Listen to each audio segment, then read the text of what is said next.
عسلامة، مرحبا بكم في فيديو جديد ووصفة جديدة من وصفات حلول العيد. اليوم الفيديو متاعنا غريبة الحمص. شوفوا لي كل غريبة كيف هي ما تتفتفتش في الليل، هذه بعد بالنهار بعد ما بردت والكل ما تتفتفتش وما فيهاش حتى شق، وحصيلته جات بنا بنا بنا بنا روعة. هيا باش تحصلوا على نفس النتيجة شوفوا الرسات وخذوا ورقة وستيلو هكا ليزاستوس، اكتبوهم المقادير وكل شيء.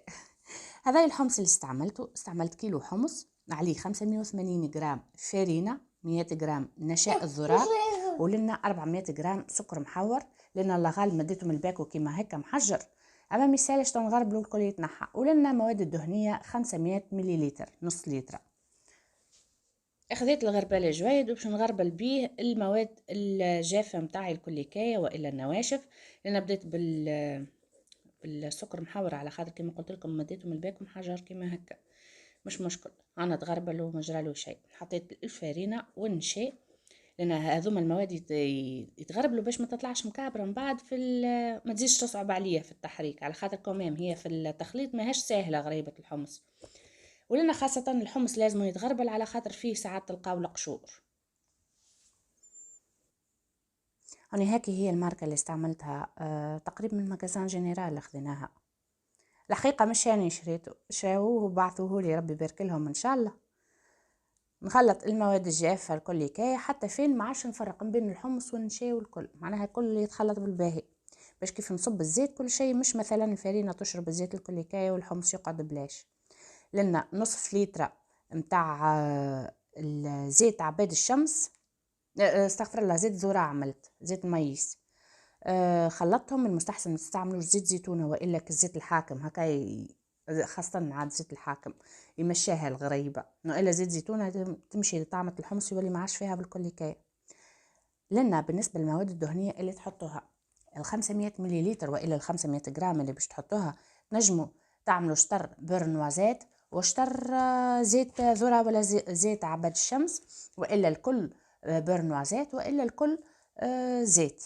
أنا استعملتها الكل زيت. أنا نموت على الغريبة الحمص كي يبدأ فيها طعمة البرنوازات، أما اللي غالب اللي معايا ما يحبوهاش، يحبوا طعمة الحمص صافي ما معاها حتى طعمة. حتى نقول لهم هات نحطوا فيها شوية فاكهة، يقولوا لي لا لا نحبوا حمص حمص.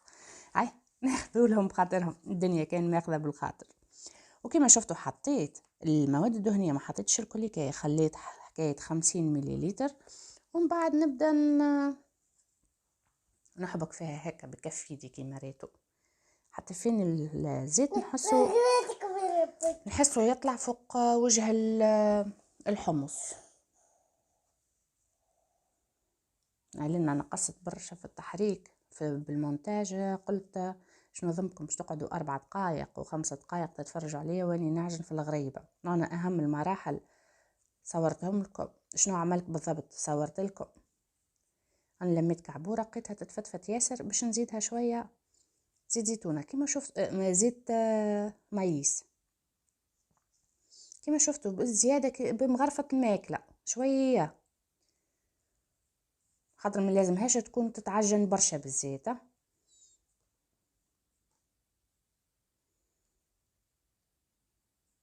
انا كملت عجنتها الكليكايه. توا باش نحط بالروبو هذايا باش نرحاها، تنجموا بالماكينه اليدويه. عملناه ووريتكم طريقه اخرى كيفاش ترحيوا عجينه غريبه الحمص متاعكم. وباش نوريكم ان شاء الله في الفيديو الجاي طريقه اخرى كيفاش تعجنوا الغريبه زاده ان شاء الله، اما في الفيديو الجاي والا اللي بعده. لنا المرأة اللي في ايدها صغير لازم فيه ساعة تكمل هكا، علاش مديت الروبو هذا. واني نحب هكا نخدم بيدي والحاجات الزمنية والكل، اما اللي عندها صغير لازم في ساعة باش تكمل وتشوف اللي بعده. لنا شوية الزيت هكية، حسيتها مازالت تتفتفت، الرحية الاولى تتفتفت ياسر، ناقصة الزيت. كملت لها النص لتر الكل كاية حطيتها لها، وباش نعجنها بالباهي باش تتخلطك الزيت في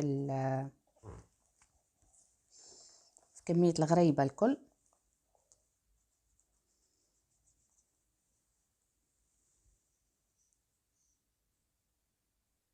وباش نعاود نرحاها الرحية الثانية. زوز رحيات جاو راكحين. ايه بالنسبه للرحاه حطيت لها الكسكاسك المنقب هكايا، وحطيت لها الموس متاعها اكل كروا في الرحياء الاولى والثانيه.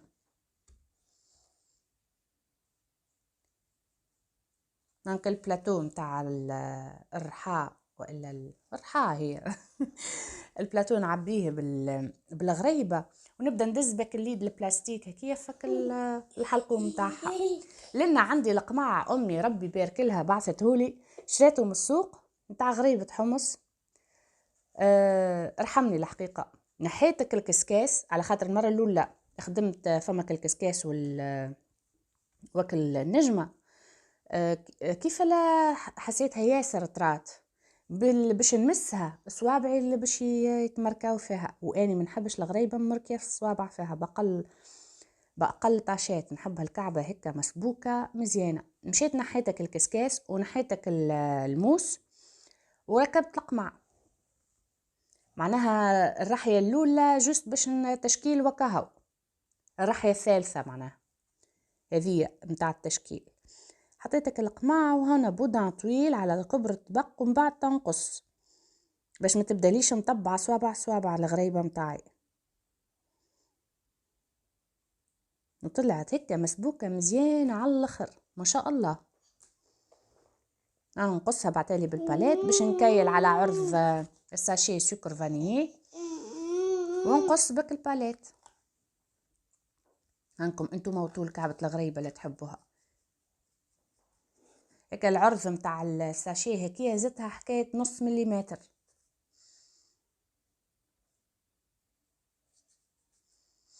وتبعت وقصيت.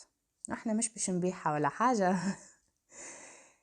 معناها عادي كان مش تجي كعبه طويله وكعبه قصيره شويه. والباليت هانكم تشوفوا في يدي البابي كل قصه نمسحها باش ما تتمسخليش الكعبه اللي باش نقصها من بعد، خاطر هي طريه باش تخلي شويه من العجينه باش يجيني في الكعبه اللي باش نقصها من بعد. كملت قصيت الطبق. الفور متاعي سخون على 120 درجه، 120 درجه راهي قاعده تطيب بالباهيه. انا عملت 3 اطبقه هذوما 120 درجه، النار من الفوق ومن اللوطه بالمروحه. كان ما عندكمش مروحه مش مشكل، اما المهم النار بارده على الاخر. وخليتها تطيب على راحتها. نشوف كعبه نهزها كي تحمر من اللوطه صاي الغريبه متاعي طابت. هذه من غدوه نوريتكم الغريبه. الغالب كملت في الليل، ما نجمش نصور لكم في الليل خاطر حتى الاضاءه الحقيقه تظلم الفيديو. يعني كعبه حمراء من برا، ماهاش مشقه بالكل كاية. طلعت بنينه بنينه بنينه نودكم ومن شهيكم. اللي يحب طعمت غريبه الحمص ويتبنى كعبه غريبه الحمص، معناها تبدا شاده روحها مش كيف تهز الكعبه تطيح. هيك كي تقدمها تذوب في الفم. تبعوا الوصفه متاعي هذه ما شاء الله طلعت تهبل. هوني حمرة من الداخل طايبه في حقها. تعرفوني كي نشكر الحاجه كي تبدا حاجه ما تعجبنيش ما نوريها لكمش. وهذا هو الفيديو متاعنا اليوم، ونخليكم في امان الله وبسلامه.